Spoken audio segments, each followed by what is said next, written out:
Hey, Unruly Subjects, it's Chinjirai, and I need your help to keep the show going strong. If you love what we do here, consider supporting us by joining our Patreon community. It's the best way to back the show, and you get some incredible benefits in return. Membership starts at just $5 a month. I mean, there's nothing that cheap, at least in New York. And you immediately get ad-free episodes and exclusive premium episodes. That includes interview outtakes and other extras you ain't gonna hear anywhere else. But that's not all. You can access the Unruly chat and polls. When we have a live event, you're gonna get the pre-sale tickets and the merch. Oh my God, the merch. You know the merch is gonna be fly. And you receive invitations to our Q&A live streams and, my favorite, our annual exclusive hangout with me, the producers, and a special guest. So yo, come on people, join the Unruly mob. Visit patreon.com/unrulysubjects. And thank you for making this show possible.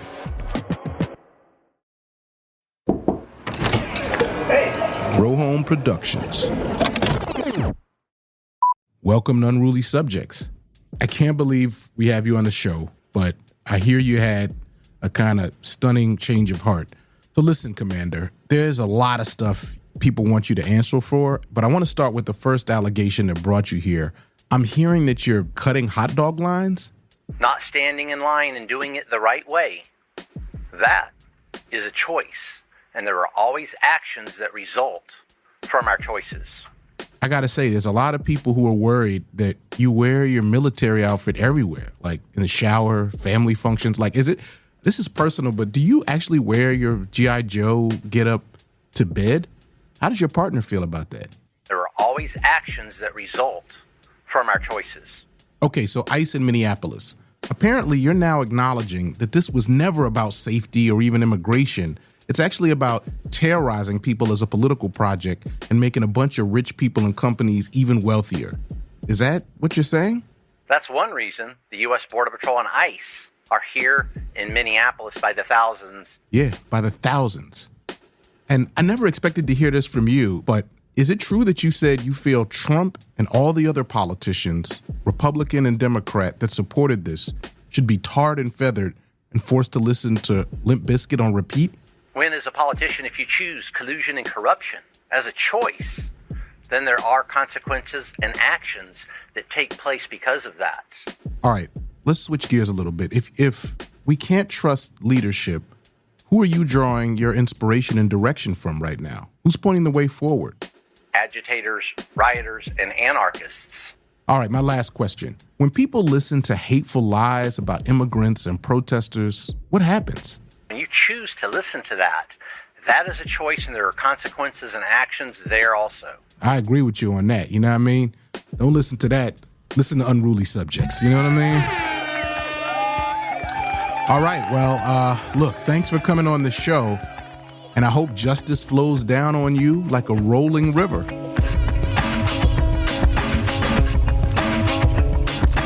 What up, y'all? Unruly Subjects is back in the building. Oh, yeah. Oh, yeah, we here. We still here, you know what I mean? Come on. The snow and all, you know what I mean? Hey, yo, listen. First of all, I got to give a big shout out to Minneapolis for an incredible walkout. Did y'all see? Yo, there's a lot of people out there, man. I saw them pictures coming through. They was out there in that freezing cold weather. And of course, there were, lots of solidarity actions. So, yeah. And then, snow. I was snowed in. I don't know about y'all, but I was snowed in, which I got to say, gave me an excuse to eat way too much food. You know what I'm saying? Gotta pack it in, buy lots of groceries.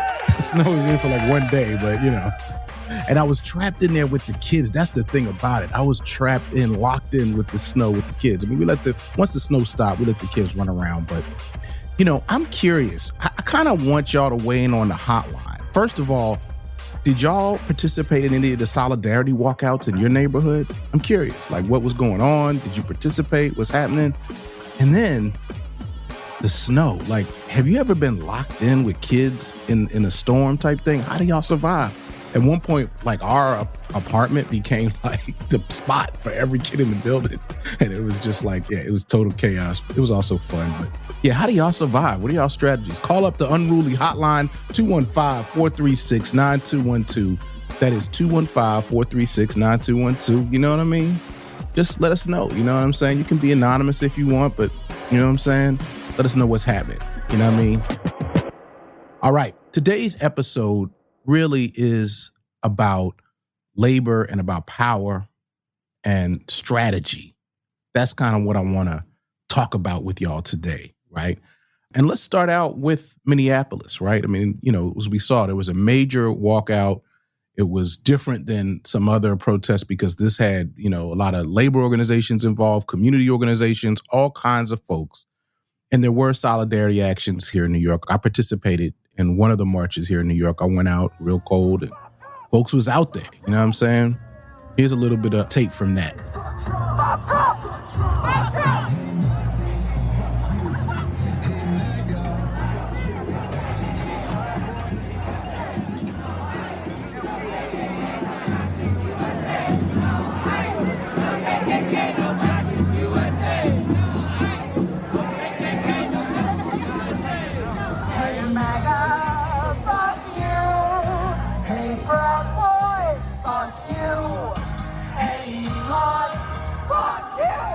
Yeah, so, you know, as you can hear, it was, you know, people were fired up. They were determined to say no to what is happening. You know, it's interesting. They weren't just protesting ICE in Minneapolis. They were saying, we don't want ICE here in New York, and we really don't want it anywhere. And so, yeah, that happened. And one of the things I want to really underline, right, is that when you really organize a serious refusal, like what was in Minneapolis, not just a march or protest, but like people really, you know, not shopping, actually shutting things down, that takes planning, right? It's not just something you announce, right? So there's another kind of work that has to happen to make that ability to refuse and to sort of strike or stay away or whatever you want to call it. There's work that takes to making that possible. And that's important. So next thing I want to talk about, speaking of strikes, is the nurses. You know, New York City nurses are still on strike. The strike is now in its third week as of this recording. To try to deal with this, you're seeing hospitals hire some of these travel nurses. There's administrators trying to come into the nurses that are still working saying, what can I do to help you? But it's like, yo, what you could do to help is, you know what I'm saying, get back to that negotiating table and give these nurses what they need. You know what I'm saying? Come on, man. You know, don't be hiring scabs and all that stuff. Come on, let's do it. You know what I mean? And it's not just about pay, right? They're pushing hard on staffing, right? Because there's a shortage, and all the nurses I talk to talk about these conditions of how they're like just really overwhelmed. But they're also interested in security measures, right? Like, just trying to avoid workplace violence and all those kinds of things. And they're concerned also about ICE, right? I mean, so it's a real issue, right? It's a real issue. And it's not just New York. As we speak, 31,000 nurses and healthcare workers at Kaiser Permanente facilities across California and Hawaii have walked off the job, and their issues are similar, right? They're talking about safe staffing levels, fair wages. I'm going to try to interview somebody from those West Coast strikes, so we'll bring you that maybe on a Patreon. But yeah, it's a real issue. These strikes are not easy to pull off, and nurses just don't go on strike because they're mad or they just want more money. They really want the working conditions that can help them protect people. And look, there's an important detail about this West Coast nursing strike that connects directly to what a lot of us have been thinking about with ICE, right?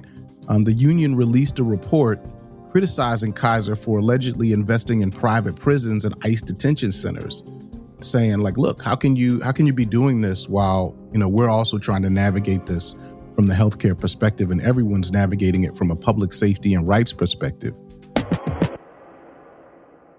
But after this series of events in Minneapolis, right, this major walkout, and then immediately the shooting of Alex Preddy, I wanted to just check in with some workers there and get a feel for like what it's like for them. I mean, we've seen so many clips of people, these spectacular clips of ICE tackling people and people trying to protect and de-arresting people from ICE.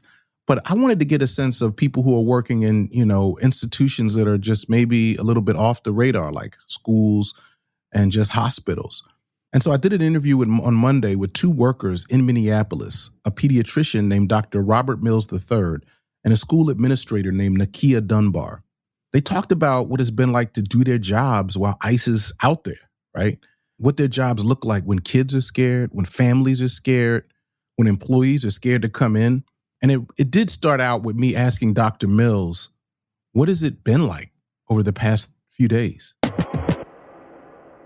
For me, it's been kind of a whirlwind because, we go from at Friday having thousands of people out protesting and demonstrating, how Minnesotans could come together and stand up against ICE enforcement. And then, that moment was so encouraging, inspirational. And then you go to the next day, less than 24 hours later, where, this shooting happened with Alex Pretty. And it's just like whiplash, it's like trying to process all these things that are happening. And so that's been just wrapping my head around it.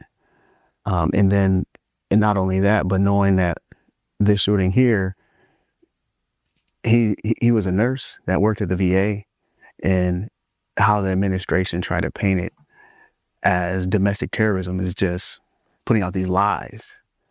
And knowing that, this person worked in healthcare, and I'm also a veteran as well. So someone that, took care of veterans, to lose his life like that is just, it's hard to take in, and it's hard to just sit back and not say or do something about it. And people are doing things about it, right? Part of the reason people are standing up across all these different businesses and parts of Minneapolis is because it really affects everybody. Dr. Mills talked about in the hospital, some workers are scared to come in, like they're calling, like, is ICE there before they come in?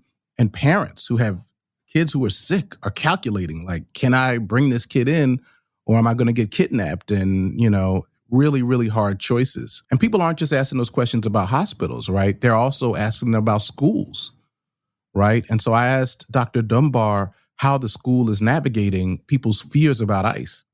We have not seen ICE inside schools.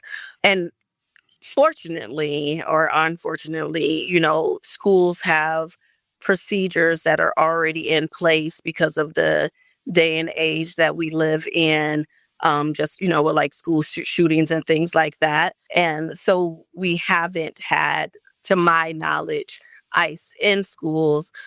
There have been instances where like they are staging in some school parking lots, or you might have seen on the news where they did go to a school, not inside, but there was an interaction with ICE and staff and students outside one of our metro high schools. And so our hope is that they will respect our guidelines and procedures that we have in place. And then, we will respond accordingly if they choose not to, just like we would with any intruder. So we've seen this footage of ICE tackling people on the streets and ICE running into people's houses. But I was kind of curious about what happens when ICE shows up at a healthcare facility. Is it the same chaos?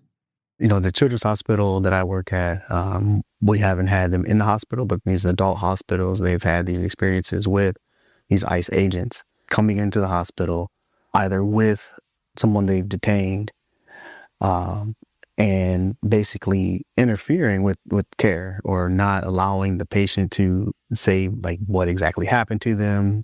And this is important information as a physician when you're trying to get a history of like a injury.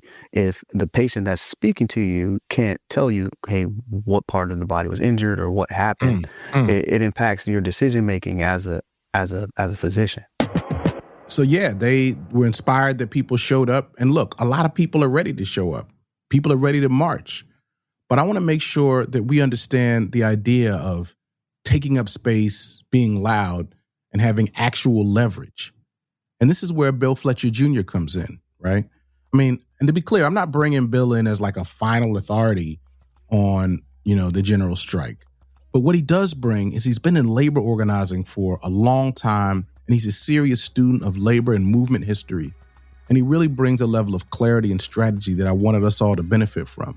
It's going to help us get more precise about what do people mean when they say general strike, what makes strike power different from other kinds of protest power, and what kind of conditions actually have to exist for that kind of action to succeed, especially in a moment when the repression is this real. But he also gives a warning that I think we all need to hear, right? You can't just proclaim a general strike from the top. If you're in an organization, your membership has to be educated and ready. And if they're not, then you're going to really signal weakness to our opponents, and that could make the consequences even worse. So Bill, he's also going to help us think a lot about solidarity, what it takes to build it, what breaks it, and why race and power can't be like side issues if you're talking about serious disruption. So after the break, Bill Fletcher Jr.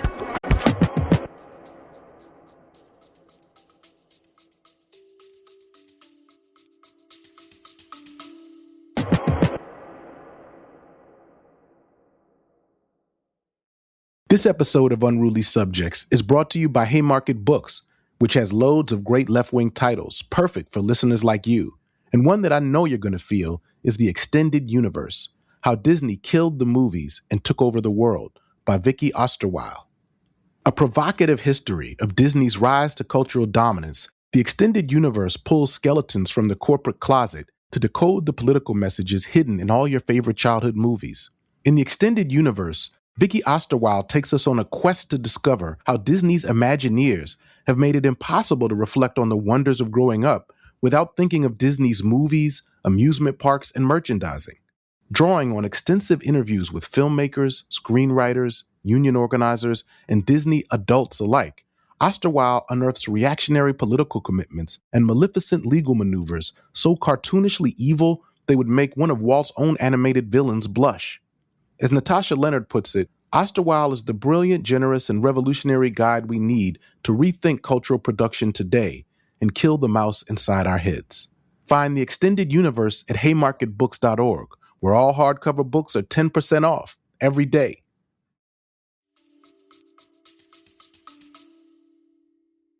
Unruly Subjects is supported by listeners just like you. Join us at patreon.com/unrulysubjects.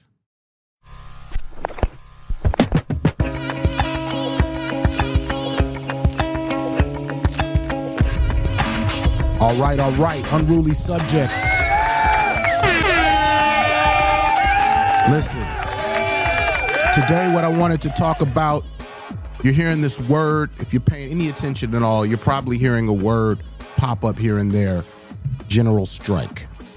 So people are invoking this idea of a general strike as almost like a super weapon for progressives, for the left, for democracy. But the word carries real history, real risks, and definitely some real requirements. So we wanted to slow down and get precise about this. And I didn't know if I would be able to get the main person I wanted to talk about this, but he has very graciously made some time for us. So we are here with the longtime organizer, scholar, activist, mentor, leader, Bill Fletcher Jr.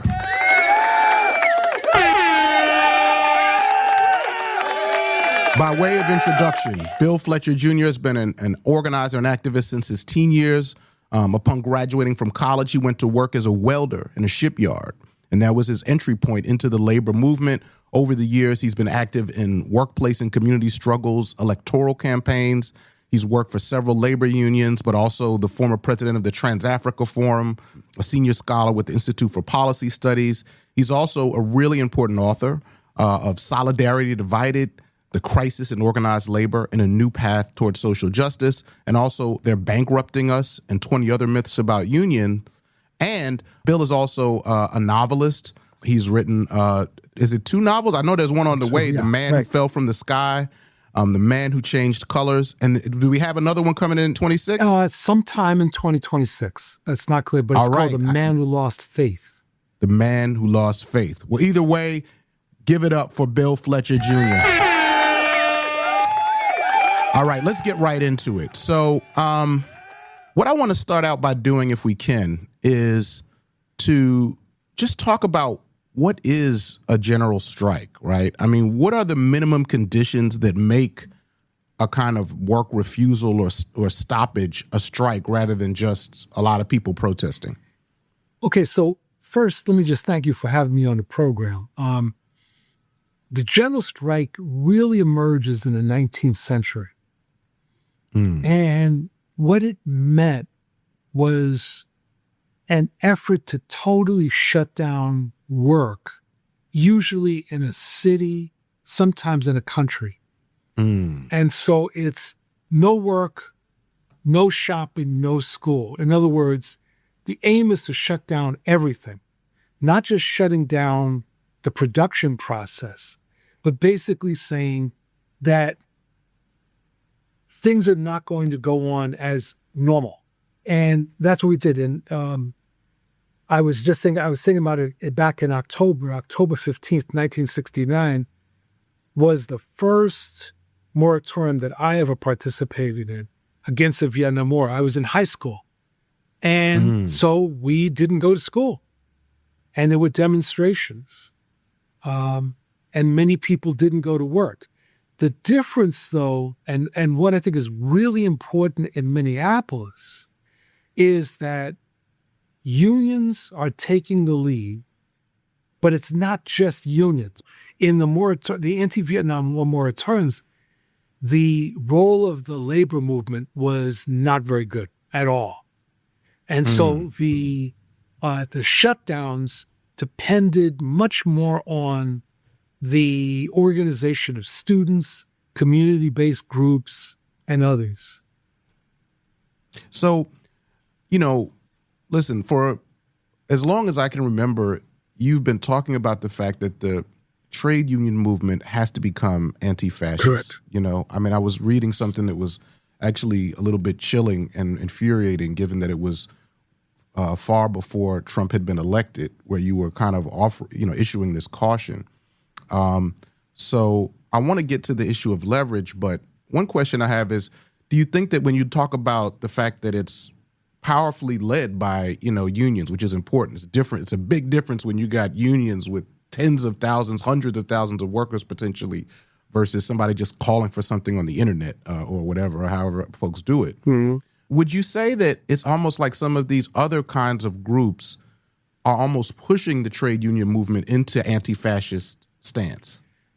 That's an interesting question. I would say that circumstances are pushing sections of the trade union movement into an anti-authoritarian, anti-fascist mode. But it's not across the board. There is a lot of fear within the trade union movement at the leadership level about being explicitly anti-fascist, explicitly anti-MAGA.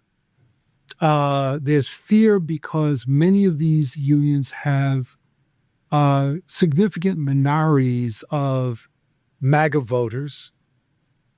And so you have leaders that are not necessarily very courageous and are afraid that if they take a stand, they'll lose the support of a portion of their membership.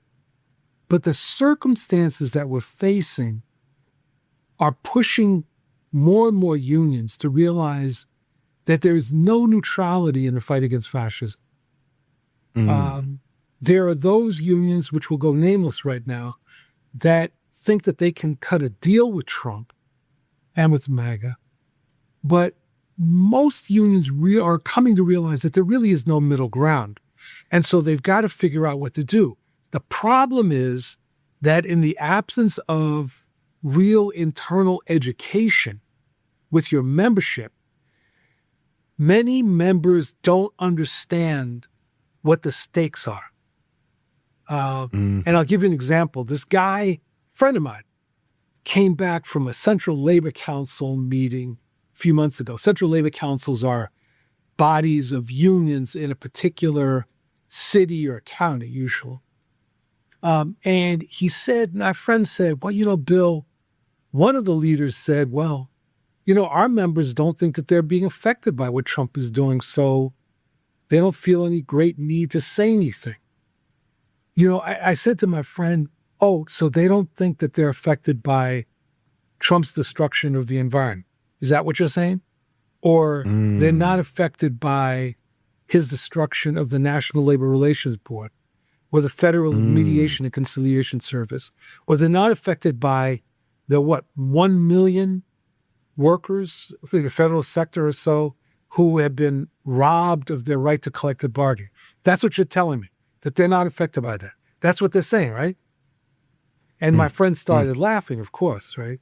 Because that's what you have to say. You've got to push back. The kind of denial is what leads people to think, much as they did in Germany when the Nazis went after the Jews, that this will not affect me. And therefore, I'm not going to worry about it. But I really like the way that you responded. Just that ability to sort of zoom out from the administration's narrative and talk about the big picture of how people are actually being affected. I think that's something that we have to get used to doing, to sort of understanding what the common interests are, right, even as we make this other case. But I really want to talk about the issue of leverage, because one thing I think that a lot of people who are frustrated and angered by what's going on, they are willing to come out into the streets and protest. But I think there's a lot of people who may not quite understand the leverage, and I'm just going to say coercive power, that kind of work refusal and labor refusal has. So could you talk about why that's a particular, what's the source of the power specifically that makes it different than an electoral campaign, makes it different than people coming out en masse into the streets and some of the other tactics, or even an encampment, for example? So a general strike is a tactic. And it is one of many tactics that can be used to pressure an opponent. What's important here is that it's a shift away from the Saturday mass demonstration mode. So we've had since, for years, but certainly in the last year, we've had these mass demonstrations against the administration that have been phenomenal, absolutely phenomenal, but they've been on Saturdays. So the impact on the particular geographic area is minimal. Right? People show up, like in Washington, D.C., they show up on the Washington Mall, and they're there. We have speeches, and it's very invigorating, but it's a Saturday. General strikes, stayaways, moratoriums, etc., take place during the week. So what that means from the very beginning is disruption. The status quo is objectively disrupted. That means everything from train schedules, public transportation, cars, areas that you can walk, as well as the work that's getting done. When you have a general strike, work is going to stop. It's where you are basically shutting down the city. Now, this is hard to sustain. You've got to make sure that your membership really gets this and that your membership is going to go for this. It can't be simply a proclamation by the leaders, because if, heaven forbid, you call a general strike and your membership does not cooperate and does not support it, it's all over. It's all over. So the failure to educate members. And when you say it's all over, go into that. Like, what are some of the consequences that you think could ensue? Oh, well, what can happen is that the other side then sees your weakness and they come after you like with a ton of bricks, right? They could increase the repression. they could start killing people, right? Because if your membership really doesn't feel, as in the case of Minnesota, that the killing of one person, the ruining of another is enough, then what is enough?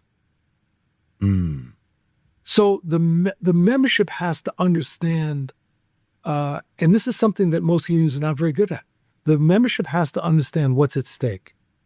There needs to be a discussion about, are they prepared to take the step, as you would in any normal strike. If a union is going to call a strike, right, in contract negotiations, the membership has to understand what's at stake, and they have to be organized and educated to the point that they're prepared to take that action. This raises another question, which I think also applies, because I want to get to how are the masses of people going to participate in this in a situation where most people are not organized into formal unions. That's right. This is a key question. How do we create an on-ramp? But they may want to support this. So one question is about how do we protect the people? What does an organization need to do to offer some measure of protection to people? And then later I want to get to what that has to do with what we also need to offer to the public, because it's one thing to tell people like don't shop, but then we have to eat though. Right. So how to protect people falls into two areas. The most effective protection is massive numbers. That's the most effective protection. If you have 100, 200,000, 1 million people in the streets in Minneapolis, that is protection on a scale that is hard to argue with. So that's one answer. Second answer is strong organization, a legal defense team, and proper training of your tactical leadership and of the participants, so that you are aware of things like how to deal with provocateurs, including people who will appear to be on your side. Right. That's the trickier task, so right? I'll give you an example. When I was in high school, we had, in the aftermath of the Kent State killings by the National Guard in May of 1970. No, it wasn't that. It was another demonstration around the same time. I think it might have been Black Solidarity Day. We shut down my high school and we marched in town to a church to gather together for a rally. And there was a guy there, a black guy, who started talking about, we've got to be serious. And if we were serious, we'd be ready to take the right kind of action. And he pulls out a pistol. Now, wow. What we would have said at the time is, if this guy wasn't a cop, he was losing out on some money. Because clearly, this was a provocation. Right. And that was exactly what was happening at the time. That's partly how the Panthers were disrupted, Black Panther Party. So you have to train people to be aware of potential provocations. You know, someone who might say something like, oh, we have to go out and attack all these ICE folks or whatever. Or if there are troops, the National Guard or military enlisted personnel, there might be people that say, you know, we've got to go against them. They're the enemy, and let's charge it, that type of thing. So you have to have the right kind of and I would say I have leadership. A personal connection to this because my father was the chairman of the Bronx chapter of CORE. And when the NYPD hired one of their first infiltrators to infiltrate that organization, CORE, they hired a black guy who appeared to, and he would go and try to encourage people to escalate in violent ways. That's right. And it's funny. And, he did actually was with my father when my father tried to arrest the mayor of New York City, having advised him poorly about the legality of it. But also I remember talking to other corps members at the time, and they were like, yeah, he would come up and talk about, let's blow up this and blow up that. And people would be like, what are you talking about, man? You know, Right. you know, but he was a member. He at that point appeared to them as a member of corps. So that one is personal. And I could imagine in the context and that wasn't even in the, you know, in the kind of not chaos, but the really tumultuous and very rapid changing dynamics of a mass, you know, work stoppage. Probably people are on the streets. So that's important. It's very, very important to have good tactical leadership. You know, when you're doing demonstrations, mass actions, that's not the time for democracy.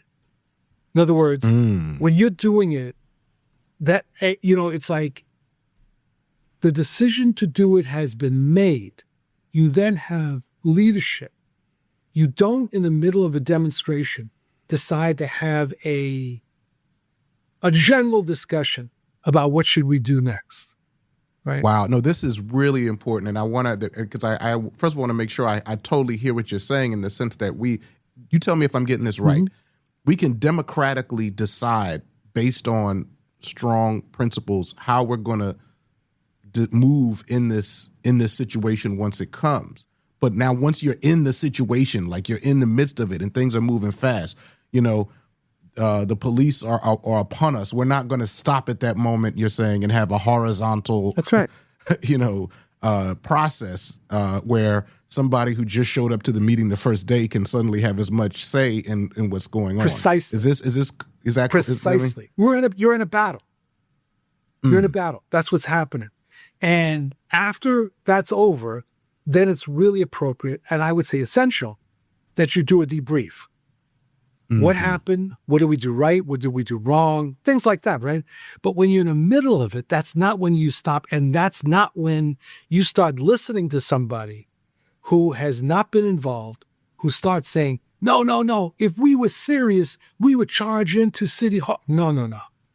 You basically thank that person and push them away. And I think that's important. And there's probably something we need to talk more about at some point because, or folks need to talk about, because it does seem like when it comes to getting people fed, taken care of, medical issues that might emerge, we do want to unleash the power of mutual aid in that context as well, right? If you're telling people not to, you know, the formal institutions are not going to be working. So, you know, you want to be able to unleash that while being mindful of this really important issue you're talking about. What other lessons can we learn from some of these examples of things that were called general strikes or were general strikes? What are some of the most important lessons we can learn from different ones? I mean, whether we want to talk about, I mean, you know, we could go anywhere from, we talked a little bit about the U.S. There's South Africa, there's South Korea. There was some mass work refusal even in Italy not long ago. Right. I'm going to give you a negative lesson from U.S. history. All right. And that has to do with the New Orleans General Strike. The New Orleans General Strike, it was initiated by dock workers in New Orleans. And the dock workers, this was in 1892, the dock workers were segregated by race. So there was a white local union and a black local union. And they went on strike together and defeated the employer. The following year, in 1893, there was the worst depression the United States experienced up to that time. And the second worst depression, I believe, in U.S. history, after the Great Depression of 1929. And the unity that had been built in that general strike collapsed. And dock workers were literally killing each other for work. The solidarity that they thought that they had built in the context of that strike evaporated. And they went to war with one another. So one lesson is that the solidarity of the moment may not last if it is not reinforced by good leadership and vision that is embraced by a significant portion of the membership. That people have the capacity to unite at the moment of a crisis. And then when a crisis is over, the unity can collapse. that's an important lesson for now. I mentioned before the Kent State killings of May 1970. And colleges and universities across the country went on strike. Right? Massive, I'm talking about students not going to class, demonstrations and everything. Shortly thereafter, there was the killing of Black students at Jackson State. The kind of unity that and mobilization that had been seen in the aftermath of the killings of Kent State was not replicated in the aftermath of the killings of Jackson State. And that showed a big weakness, and it had to do with race. That people in this country are, white people particularly, are trained to expect the death of Black folks and frequently to blame it on us. In the absence of leadership really leading and helping to educate the constituency that they represent to what's going on, people will fall back into their spontaneous views. And that's what happened. And I think that's at stake. I mean, you know, Renee, the killing of Renee Good, yes, has mobilized a lot of people. Right. But even already, there's not necessarily a discussion about the killing of, I think his name is Keith Porter. There's several Latino people. That's right. The deaths within incarceration. But there's also what's the follow-up after this sort of Renee Good moment. This is absolutely right. This is where education becomes critically important because of the racial atmosphere that we've all been born into. And so when you have a devaluing of Black life, when you have a devaluing of the life of Latinos and Latinas, people's responses are going to be different, including the responses of many people of color. So the murder of Renee Good, and this is taking nothing away from that, and because I don't want to go down that road, there's been too many people that have made arguments like, well, where were you, white folks, when these people were being attacked, right? The point is that people are mobilizing as they should. Yes, absolutely. Right? In opposition to the murder of Renee Good. But what has to be asked and explored in community-based organizations and unions is, well, what do you do when someone other than a white person is attacked? Now, I think that the answer is contained in the response to the killing of George Floyd, where we had probably the most multiracial sets of demonstrations the country's ever experienced. And it really touched all parts of our society. But leadership becomes very, very important. So, you know, when you have a sort of one-day action, if you have any sense of what is necessary to escalate that, to have that become something more prolonged, more robust, and also in multiple locations. So the idea here is multiple tactics utilized towards a strategic end. Now, I would say that should, for example, the U.S. invade Greenland, should Trump try to cancel the November elections or steal them afterwards, that's when we have to be prepared for a prolonged struggle. Got you. And we need to be preparing the basis of our organizations for that. It may go way beyond a one-day action. So what I hear you saying is that in this phase, both for planning reasons and because of these strategic considerations you're laying out, yeah, I mean, this may not, what's happening now may not necessarily, it may not be strategic for it to be extremely long and drawn out just for the purposes of drawing it out. Right. I think that the idea of a one-day action is brilliant. Gotcha. And I think what's also brilliant, and I was on a conference call about this the other day, is the folks in Minneapolis are saying Do not replicate what we're doing unless you have created the same kind of architecture in order to pull this off successfully.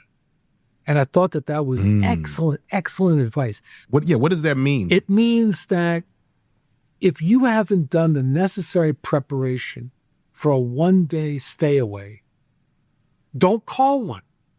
Don't be a fool. Don't simply reach out to the people on your listserv and ask them to do something. Don't just like show up with 20 people in front of City Hall and think that you're being supportive. That if you haven't done the right kind of preparation, do not make the same call. Now, if you have, that's a different matter.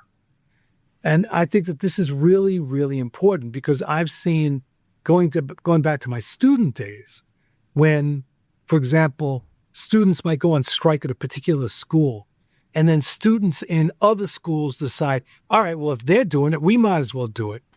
And they may not have had the right kind of preparation to do it, to pull it off successfully. So it becomes performance as opposed to fighting for power. I really agree with you on that. I mean, I think, sometimes what you're performing, you wind up performing your lack of power. That's right. You burn people out.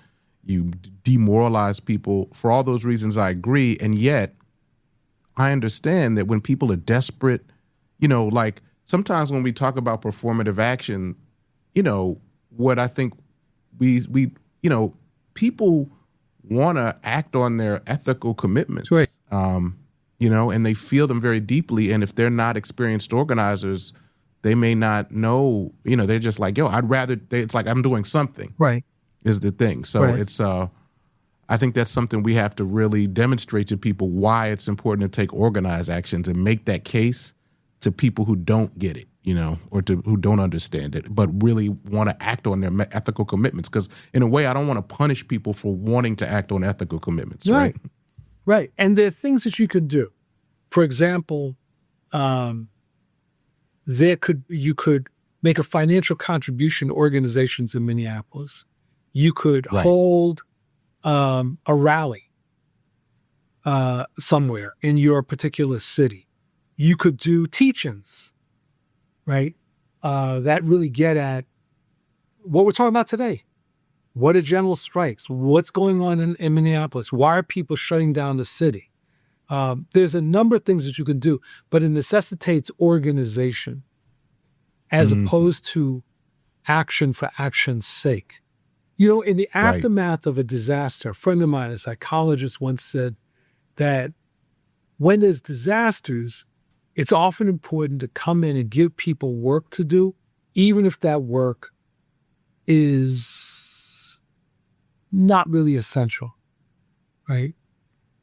That may be true in the aftermath of a disaster. When you have a situation of a mass protest, that's not the same approach that you take. When you have mass protests, the protests must not be aimed at expressing our outrage, but must be aimed ultimately at winning power. The difference is really important. That's it. So, yeah, I mean, I'm involved in the AAUP, and we are working to, win a shared, a commitment and direction with our chapters. But it's really important. We're trying to get the higher ed sector to understand why it's crucial and why they have to be part of this fight. If you were speaking to both people who might look at higher ed as irrelevant and higher ed workers who may not fully understand their stakes in this, what would you say? I'd say a number of things. I applaud the work of the American Association of University Professors, the work of the American Federation of Teachers, the National Education Association, in creating what the military would call a theater of operation. It's basically a front of struggle that is incredibly important. That is the issue of higher ed. And higher ed is important for so many reasons, including the national symbolism, the visibility of higher ed, that people do talk about how Columbia responded to Trump's bullying and the failure of the administration to fight back. People do talk about what's going on at Harvard. People do talk about the deals that have been cut by Cornell and others, right? And so having higher ed professionals and non-professionals stand up and basically stand in opposition to the bullying, to the blacklisting that's going on. Right. All yeah, of this McCarthyism. It is very inspirational. And it basically signals to the rest of us, this is the kind of stand that must be taken. The collapse of university administrations in the face of Trump's bullying had a tremendous demoralizing impact on so many people because people didn't expect it. They didn't expect Columbia to cave, for example. I mean, I kept asking this question, wait a minute, I don't understand this. They have how much in reserve and they're collapsing in front of all these endowments are gigantic. Why are we worrying about endowments then? Why ask me for money for Harvard University for your multi-billion-dollar endowment if you're not prepared to tell Trump to go to hell, right?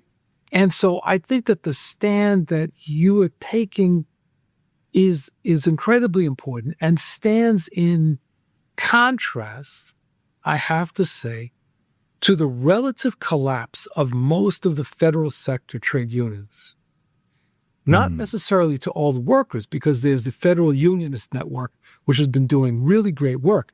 But most of the federal trade unions, federal sector trade unions, have collapsed. They have not seemed to know how to respond. You were mentioning before this meeting that you had gone to and someone from the EPA. I can tell you that the federal sector for far too long thought that they were immune to anything like this happening. And as a result, they did not prepare their members or their staffs to be prepared to go into battle. It's sort of like France in 1940 when the Germans attacked. And the French general staff didn't really want to fight, didn't know how to fight against the Blitzkrieg, and it collapsed. It's not altogether different.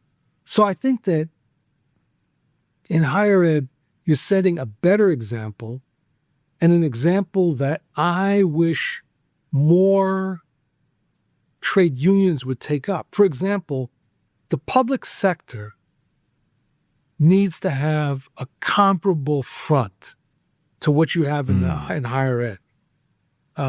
Now, I can hear some public sector unions say, well, Bill, it's an attack on the federal sector. No. Just like the Patco firings in 1981 had an impact throughout the economy, so too are the attacks of the federal sector having an impact on everything. And they are setting an example for state and municipal governments in terms of their approach towards their workforce. So now is the time to stand in resistance and to stand in unity. Absolutely. No, and I appreciate that. I know that is the vision that our current leadership has, Todd and others, myself. And at the same time, I think I really take your understanding, because there are those in our membership who have tried to craft our interests very around a narrow definition of academic freedom. Right. Academic freedom is extremely important as part of our mission, but I think your discussion of what trade unions must actually do and how they actually have to define their mission and their responsibilities, that's a challenge to us to have a more robust conception of what the common good is and how academic freedom fits into that, and to really stand up. So that's a challenge that we're continuing. We need to make more robust within our organization as well, and to really continue to meet this. So is there anything else that you want to say before I let you go? I mean, I'm so thankful for this. I learned so much. I know our listeners learned so much. and it's really, really, we appreciate it. What are anything last words you want to say or leave us with? So first, I want to thank you again for this. The second thing is that we win with organization. We are defeated in the absence of organization.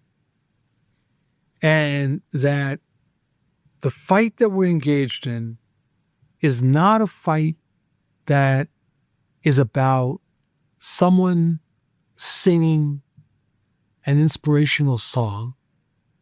It's not about individual sacrifice. It's about collective action and about our willingness to fight to win and our refusal to accept being victims. So that means we need organization. So anyone that's not in an organization, in my opinion, is not serious. I'm actually not interested in their opinion. If you're not in an organization, get in an organization. And there's a lot of organizations, whether it's a union, whether it's the NAACP, whether it's a tenant group, any number of organizations, some nonprofits. Get in an organization if you're serious and you want to fight.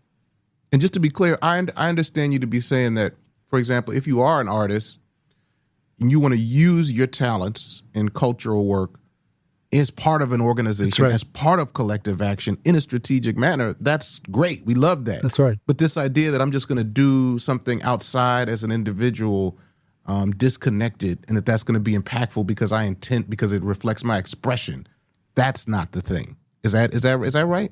That's right, exactly. Because you see, I would argue that Reaganism, that is Ronald Reagan's thinking, had a very destructive impact on progressives.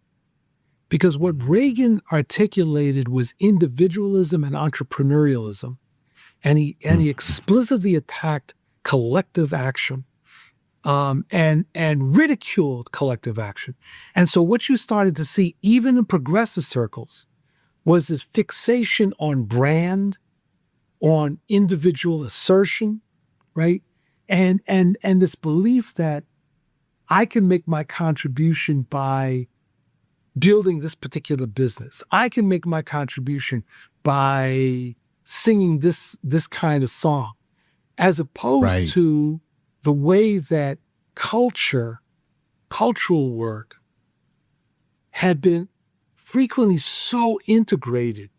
For instance, in the Black Freedom Movement, the Black Arts Movement of the 1960s was not disconnected from the rest of the civil rights and Black Power movement, right? You had through the 1970s all kinds of performers in different arts that saw themselves as part of that. You had in earlier stages the Paul Robeses, the Harry Belafontes, right? Who saw themselves as part of a movement, not just individual expression. So now is the time to build organization. You, the listeners, whatever your skills are, you've got skills that are necessary in organizations, join one. And if there isn't one that you really feel cool with, then build one. But sitting on the side, there's no room for that. And there's no room for neutrality. We agree. Thank you for this clarity. We appreciate it.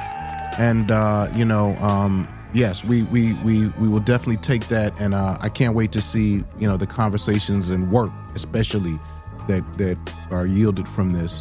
And we hope to have you back on the show. I appreciate it. You always have a place here at Unruly Subjects. All right. Thank you very much. Thank you.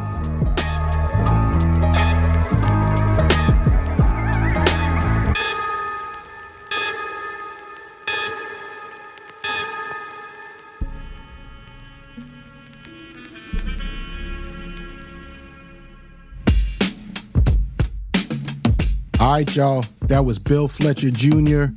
I hope you really enjoyed that, and we'll be doing some more stuff on strikes and tactics, because I think this is something I want to get sharper on. But before we get out of here, I want to end on something that genuinely lifted my spirits this week. So last week, my wife and daughter and I all went to this event put on by an organization called We Build the Block. They run this gathering series called Salon 50, basically bringing people together in community, supporting small local businesses, giving folks space to talk and connect without the usual barriers. And this was their first Salon 50 of 2026, and it was hosted at a Black-owned restaurant called Kokomo. So shout out to Kokomo in Brooklyn, you know what I mean? Great food and drinks and all that kind of stuff.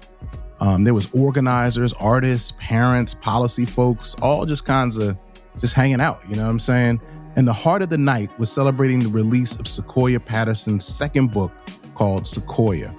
And I want to pause on that for a second because what it means to put out a book in the world, you know what I'm saying? Especially when you're telling the truth of your life, that's a big deal, you know what I'm saying? It's like really, really powerful. And, you know, Sequoia is somebody who's taken pain and experience and making something that could help other people name what they've lived through and imagine something different. And the other thing that really stood out this night was the way that the night connected the personal to the political without it really being forced, right?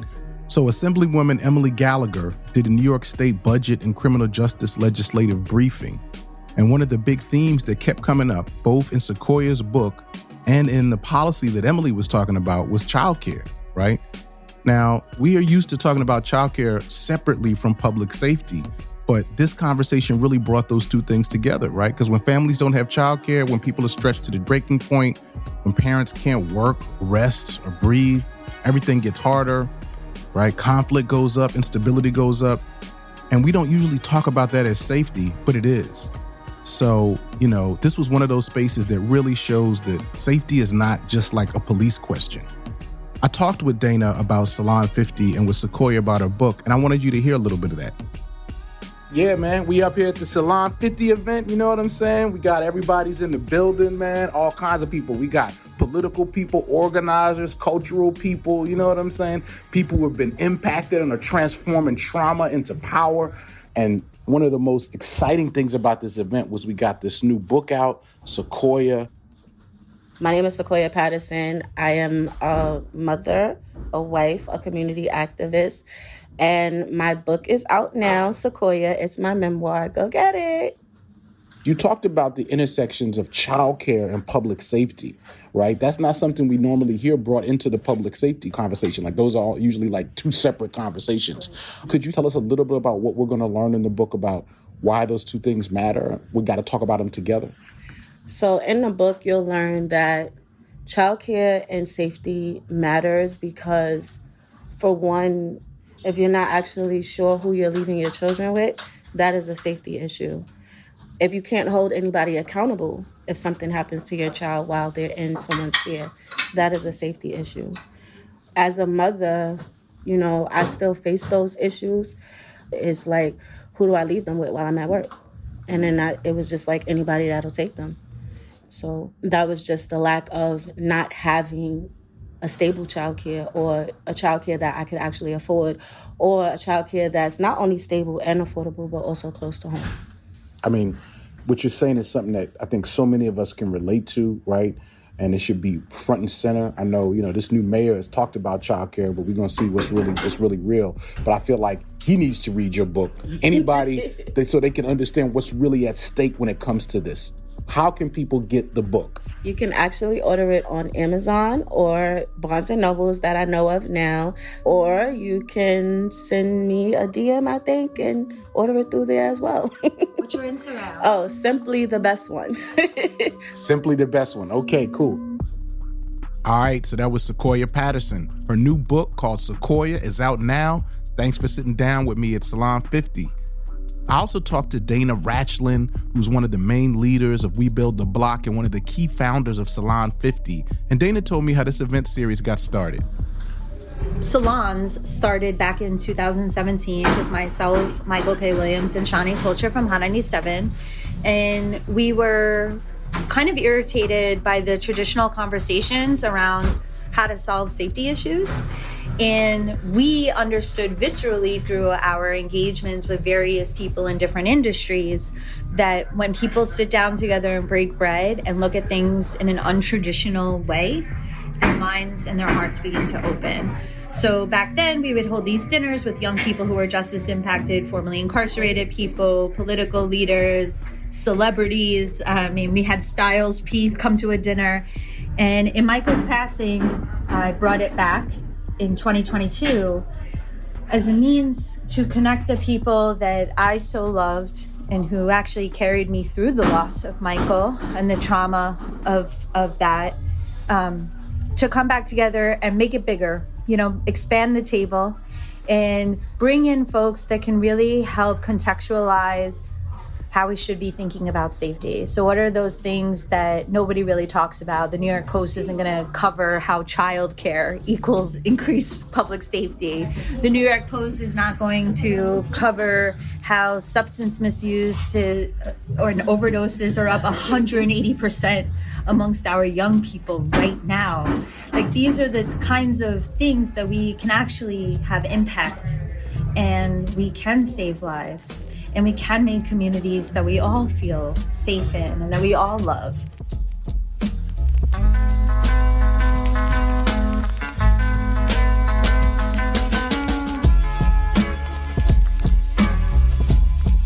Unruly Subjects is supported by listeners just like you. Join us at unrulysubjectspodcast.com. Unruly Subjects is produced in partnership with Rohome Productions. Boy, I'm proud of Rohome. You know what I'm saying? Alex Lewis is Rohome's creative director. John Myers is Rohome's executive producer. Shout out to my wife, Sadaka. Shout out to my daughter, Yola. Shout out to my assistant, Carissa. Major big thanks to Bill Fletcher Jr. You know what I mean? We appreciate the wisdom, Bill, and the commitment. You know what I'm saying? Big shout out to Dr. Robert Mills and Dr. Nakia Dunbar. You know what I mean? We appreciate you doing your everyday work, your everyday grind in Minneapolis, and stepping up to meet the moment. Thank you for talking to us. Our theme music was composed by Axel Kakutier. Alex Tatusian made our tile art. Yo, you got something to tell us? Some feedback? Call the Unruly Hotline, 215-436-9212. And make sure you subscribe. Follow us on Instagram at Unruly Subjects Pod. And you can follow me at Chinjarai. And yo, if you haven't checked out last week's episode with Abby Vasulis, check that out. It tells the story of how Trump is using your data and the Department of Justice to build a vote purging machine. And next week, I'm getting back in my NYPD bag, y'all. You know what I mean? We have an interview with Mac Mir, who knows a lot about the NYPD and a lot about efforts to reform policing. So I think you really want to tune in on this, and I'll see y'all next week.